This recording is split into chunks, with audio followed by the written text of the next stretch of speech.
Well guys, welcome back to the channel. This is now day 2 of being in the brand new shop. This morning I went to Home Depot, picked up a few of their nice containers because Devin so graciously sold me his wooden shelf because he no longer needs it. So I bought some containers to be putting on to the new shelf so I can start off right away with some organizational stuff.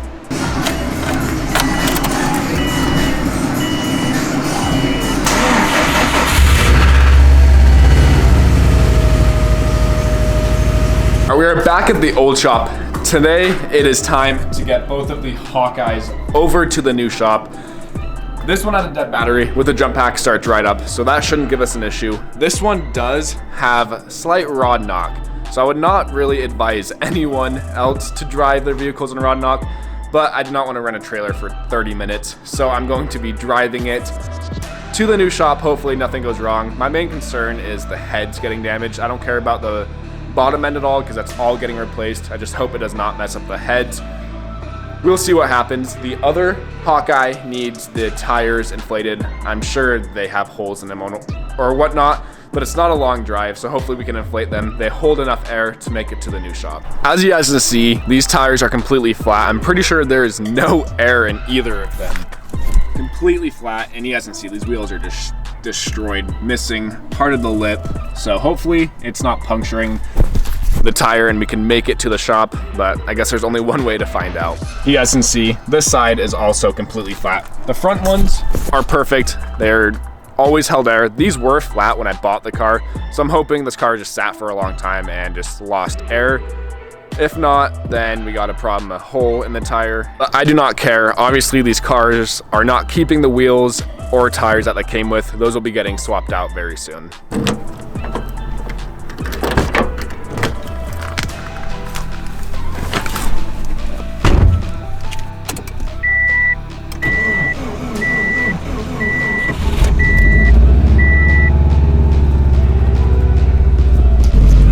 Well, let's see if old Rodney can make it back to the shop.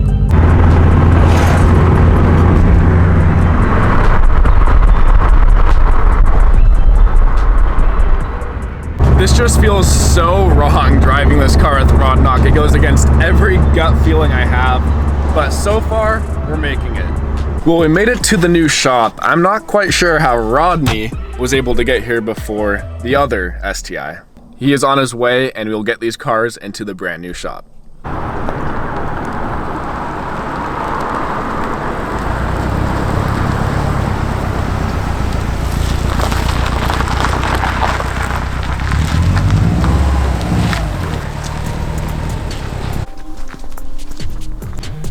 Well, we are finally back at the shop. Was moving a few more things over. I got one of my racks over. I brought the slicks for the STI and the Honda to move them over here to clear out space in my old shop. Something unfortunate did happen though. As we were taking both of the Hawkeyes over here, a buddy of mine accidentally ran over my camera and destroyed the case on it quite bad. So it was unfortunate. I hope that all this footage is still usable and the camera functions properly. It's like split in half. So it is very unfortunate because I did just buy this camera, but I cannot afford to get a new camera right away. So hopefully this camera still works, functions properly, and we can start getting some content in here. I'm very, very surprised. Both of the Hawkeyes got here, no issue. This one has ringland failure, so it has very low compression, kept dying at lights, but started right up and drove here the whole time. And then Mr. Rodney over here drove here like nothing. No issues whatsoever besides obviously the rod knock, but never really heard it that bad. I mean, I drove here in 6th gear at like 2,000 RPMs, but we made it. Hopefully I did not mess up those heads. We'll find out soon enough though. But here's the layout that we have so far going on in the shop. Right over here, we have my cabinets that normally houses a lot of parts for my 17 STI. That is a huge mess. That needs to be all cleaned out. Devin so graciously gave me one of his shelves. So this is what I'm using for a lot of storage of car parts and whatnot. I have my little toolbox right here with all my main tools that I'm using. And then I brought an other shelf so I can put some car parts on right now. As you guys can see, I have my skunk intake manifold for the Honda, the turbo it came with, Subaru parts for that car. This should be a funny video. Not funny. I don't know the right word for it, but the video with whatever is inside that box should be entertaining. I will either fail miserably at it or it will be a huge improvement to the engine bay on the Subaru. In the future, I really want to upgrade my toolbox and get a large toolbox to kind of fill in this back wall. I've always wanted to have a large toolbox. I think it'd be cool, but for right now, that's really all I need tool-wise and spacing-wise. I can't justify spending big money on getting a big toolbox, not quite yet at least. But this is the layout so far of what the shop is. Like I mentioned, I do want to get a lift, so that will be going somewhat right around here because I would like to work in this area if I want to, and the other side as well. So I can work on it both sides without having the lift too far this way where I don't have any space on the back wall. I brought over my slicks. The bottom 4 are for the STI. I guess they can go on any of my STIs now. And then the top 2 are the slicks for the Honda. Did not want to put them upstairs by myself yet, especially because I do not have a good way of getting up there. So that corner is where those slicks will sit for the time being. I don't know if you guys can hear this as much as I can, but the echo in here is horrible. I hate the way it sounds. So soon I want to start like filling up the walls, putting more stuff in here so the echoes do not bounce around as much and it keeps it more contained, because the echoing here just drives me crazy. But so far, I feel like this is starting to look like an actual shop now. I now have all my main primary tools in here to start working on these cars. I do need to go through and reorganize the cabinet and my toolbox. I was dumb and did not unload the toolbox of all its tools before I put it in the truck, and then it tipped over. So it is just incredibly disorganized. These aren't even the drawer that they're supposed to be in. All my sockets are gone.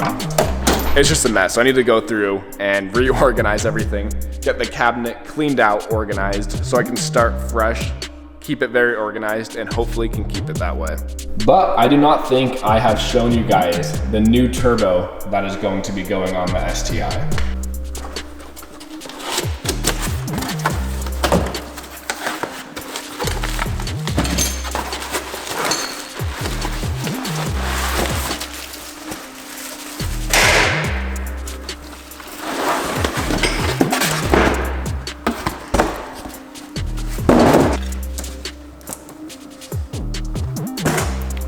And here we go. This is the new next-gen Precision 8085 turbo that will be going onto the STI. This turbo is absolutely massive. It is way bigger than my head. It's just ridiculous looking at the size of this turbo. This turbo is another Precision turbo. It's not a stock turbo. It's still a pretty decent sized turbo. This would be like in comparison to like a 6.4. And just look at that size difference. That is just absolutely ridiculous. That turbo could suck in this turbo. So that turbo should be quite fun. Of course, it's going to add more lag now already to the existing lag I have on this car, but it does not matter. This is not a street car, it is a race car. So it does not matter, at least for me. This car does need to go back to Ranch Built to get the new turbo kit made. I've not told you guys what I am doing yet, and I don't think I will until I make a video of the process of the turbo kit being made, but it will no longer be in this whack position.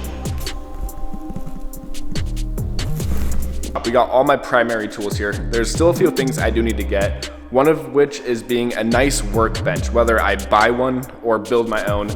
I've always wanted a nice workbench. I've always used the top of my toolbox, but it's not deep enough and it's not long enough. I would like to have a longer and deeper workbench that I can assemble motors on and whatnot and have it clean. But I'm very impressed. I have 3 Subarus in here and it fits perfectly, and plenty of space between each cars, plenty of space back here.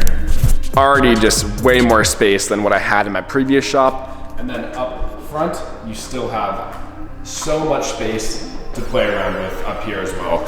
So this just feels so amazing having 3 STIs in here with plenty of workspace around all the cars. I could have a motor out of all of these cars with the space I have in front of me, which is awesome. And then still have all of the space left back behind. I think that will conclude today's video, the move-in day video, however I'm gonna title this.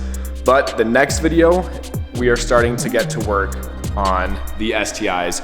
Both of those motors need to be taken out of the car. The heads need to be taken off and sent to get refinished and just gone through to make sure the heads are still good. We have some parts showing up very soon to get a kickstart on both of these.